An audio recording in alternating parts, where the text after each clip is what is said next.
This week on Culture Q. The Grammys' biggest queer moments. We hit the red carpet at this year's GLAAD Awards. And details on the US's new and improved inclusive passports. What is going on? It is Lalwani here. And I'm Shira Lazar. This is Culture Q. And here's some of the highlights from this week in queer culture.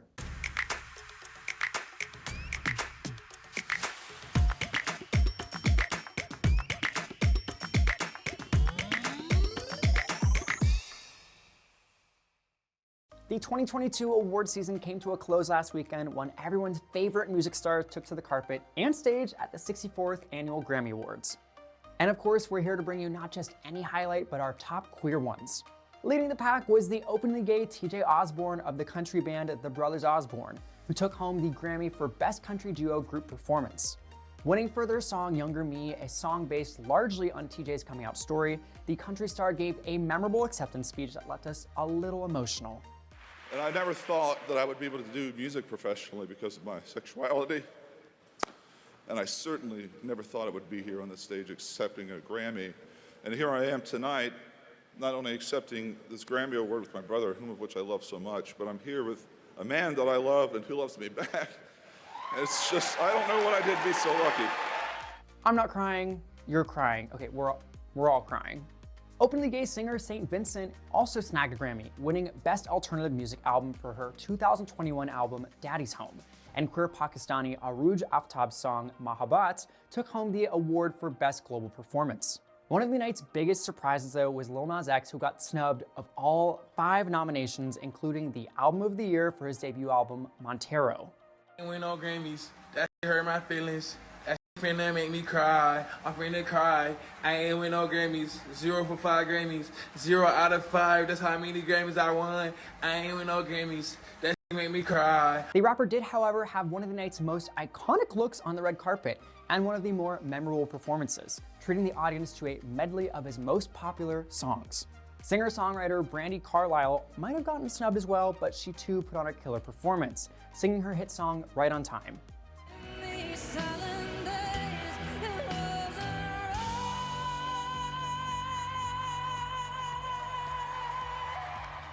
Before hitting the stage, Carlile was spot on the red carpet with her wife, Katherine Shepard, showering each other with hugs and kisses and a beautiful display of queer love. Other red carpet royalty included Post stars Billy Porter and Michaela J, as well as cast members from RuPaul's Drag Race like Jada Essence Hall and Trinity K. Bonet, who recreated this iconic Ariana Grande Grammys look. Let me tell you, the night was full of hits and misses, but the LGBT talent represented at the show is definitely an encouraging sign that the industry is continuing to change and hopefully for the better. Now it's time to celebrate the icons who shared their truth with us this past week and one star who has officially joined the family. Drag Race superstar Trinity The Tuck took to social media on Trans Day of Visibility to get candid and talk openly about their gender identity. The All-Star Season 4 winner wrote on Twitter, "Years ago after starting drag, I seriously questioned how I identified with my gender. I still don't know where my journey will take me, but I am trans, non-binary." Though this is the first time the star has talked about this publicly, Trinity said that is something she's been feeling for a long time and that she uses she, they pronouns. And her Drag Race sisters were quick to support her, like Jinx Monsoon, Nina West, and fellow trans queen Peppermint, who said, "You are right where you need to be. You are not a minute too soon or too late." Another star who publicly came out last week was comedian Jerrod Carmichael. Known for his NBC series The Carmichael Show, the comedian opened up in his new HBO special Roth Annual and as the host of SNL. In the special, I come out as gay, which is nice, but an expected response in New York. It's actually why I live here. If you say you're gay in New York, you can ride the bus for free and people just give you pizza. And we, along with everyone else, are here for it. Like this Twitter user who called it the most honest and raw stand-up special I've ever seen. But the coming out doesn't stop there. In the year 2022, it's not just talent who are coming out of the closet, but also fictional characters. It was announced this week that Elliot Page's character in the Netflix series The Umbrella Academy would be getting a coming out story of their own. Breaking the news in a tweet simply reading, "Meet Victor Hargreaves." And a lot of fans of the series had been speculating what would happen with Page's character since he announced his transition not long after the second season of the show finished airing. And fans have shown their support, including this person who tweeted, "This makes me so happy. Seeing trans representation on our screens played by trans individuals is so important. And it makes me so happy to be reporting about all this great news versus all the other stuff not to be mentioned here. Congrats to you all." What is going on? It is Andy here, and I am more than ecstatic to say that I'm at the 33rd annual GLAAD Media Awards this week, and there are a lot of people here. First of all, there are a lot of people here supporting the LGBTQ+ community, whether they're musicians, actors, photographers, the whole 9 yards. Tonight we're celebrating those who are in media, representing and championing the entire community. Let's go talk to them.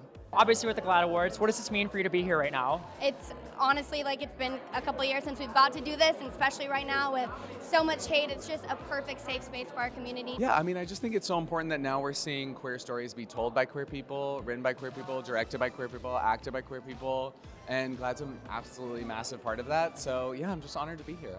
I've been telling people that I never think I'm cool enough to be invited to the GLAAD Awards, so I'm so happy. What are you most excited about? Is it the gay energy? Like, is it the people? Is it the food? I'm always excited about gay energy. It's the best energy to be around, always. The people, this is one of the first live events since the pandemic where I'm getting to see a lot of the folks who I've been DMing with for a few years. I just saw Askiri Velasquez, who I've been from Say With Bell, who we've been DMing forever.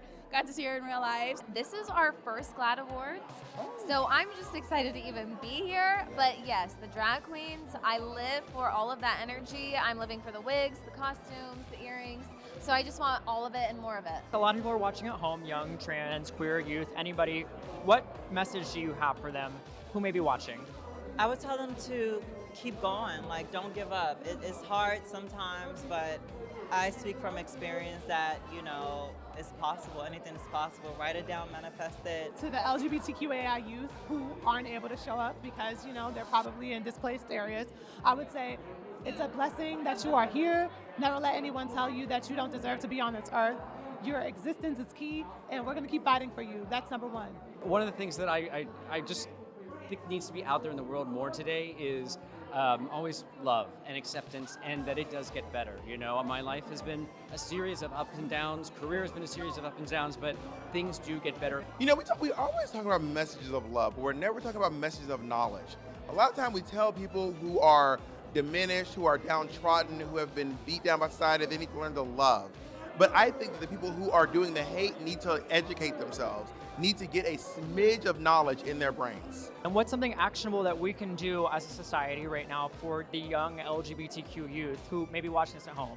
So I would say two things. One is join GLAAD.org. We're always fighting for our youth. We're always getting stories out about them. And then number two is become active in your community. I've got this Protect Trans Kids pin, and for me that's there's all these bills around regulating when if youth can access gender affirming care that is ultimately life-saving. And so some of these things, you can call your senators, you can write to them, you can donate to trans-led organizations. Don't let anybody make you feel any way that's below who you should be. God created you exactly as you are, and love yourself and continue to be bold and understand that what you have to put into the world can only be done by you.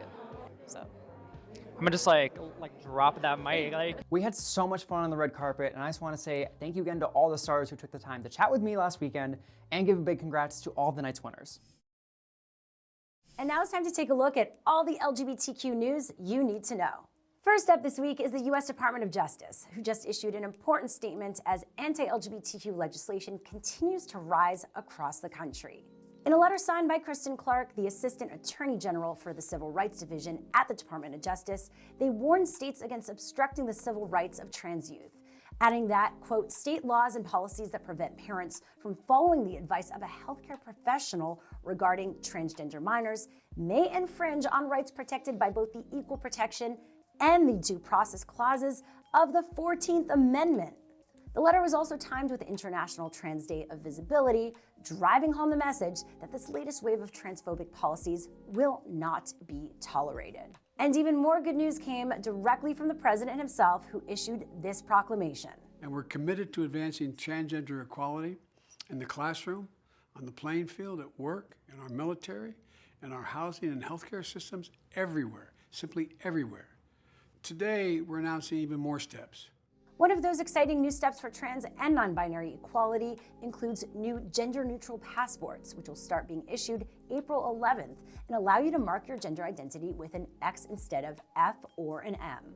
The U.S. Special Diplomatic Envoy for LGBTQ rights, Jessica Stern, commented on the move, saying, "The issuance of X gender markers on U.S. passports does not create new definitions nor rights. This policy change recognizes the true identity of the passport holder." Lastly, we've got a trans judge in the House. Governor Gavin Newsom just appointed disability rights lawyer Andy Mudrick to the bench of the Sacramento County Superior Court. While Judge Victoria Kolakowski was the first out transgender judge in California when she was elected in 2010, Mudrick is the first ever to be appointed by the state's governor. And Equality California Executive Director Tony Wang praised the move, saying, quote, "As governors across the country attack the trans community, we applaud Governor Newsom's continued commitment to increasing trans representation." And there you have it. That's your look at the LGBTQ news you need to know. Don't know what to watch this weekend? Well, look no further because I've got the Revry Streaming guide so you continue to binge on content without having to leave the app. Up first is the newest episode of Submission Possible, the docuseries that explores the world of kink, fetish, and BDSM.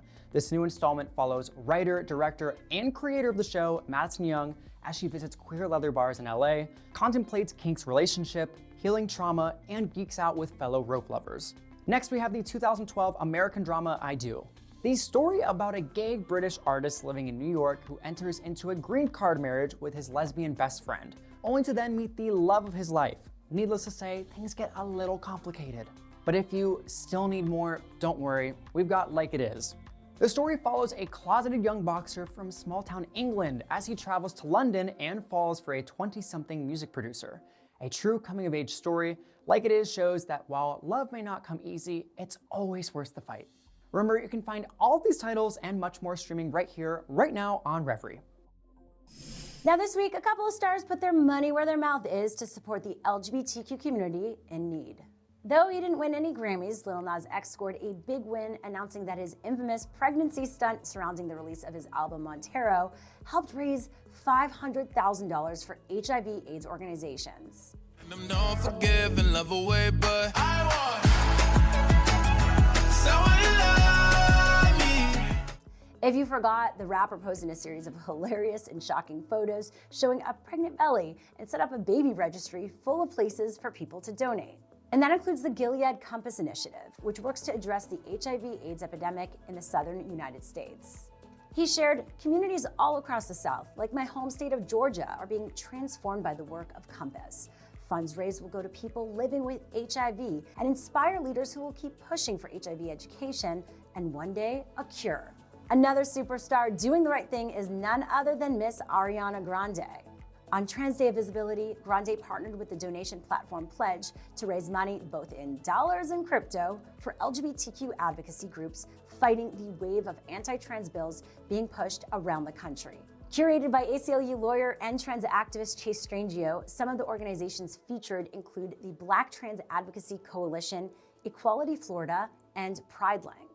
And she's not just using her very large platform to help educate and inspire her millions of followers. Grande also promised to match the donations up to $1.5 million.